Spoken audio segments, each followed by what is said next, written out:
Welcome to Teresa's channel. Hope you all are doing great. আজকে আমি share করতে চলেছি পার্ক স্ট্রিটের ইতিহাস। পার্ক স্ট্রিট বর্তমানে মাদার টেরেজা সরণি নামে পরিচিত, যদিও এর একটা ইতিহাস বিদ্যমান। সাউথ পার্ক স্ট্রিট সিমেট্রিকে বিশ্বের প্রাচীনতম নন চার্চ সিমেট্রিগুলোর মধ্যে একটি বলে মনে করা হয়। 1767 সালে এটি চালু করা হয়। 1830 সাল পর্যন্ত এখানে কবরদান করা হতো।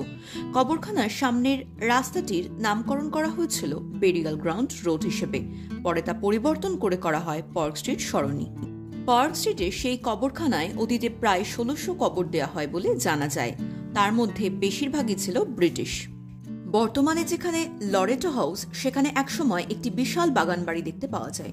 উইলিয়াম ফ্র্যাঙ্কল্যান্ড নামে এক ব্রিটিশ ছিলেন বাগানের মালিক। ওই বাগান বাড়িতে একসময় থেকেছেন বাংলার গভর্নর হেনরি ভানিস্টাড, সুপ্রিম কোর্টের প্রধান বিচারপতি এলিজা ইম্পে সহ একাধিক খ্যাতিনামা ব্রিটিশ শাসক।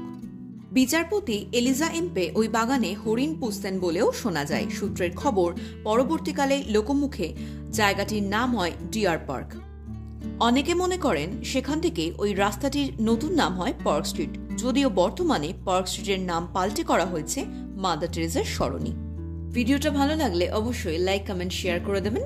চ্যানেলটিকে সাবস্ক্রাইব করতে ভুলবেন না। সবাই ভালো থাকবেন, সুস্থ থাকবেন, সাবধানে থাকবেন। ধন্যবাদ।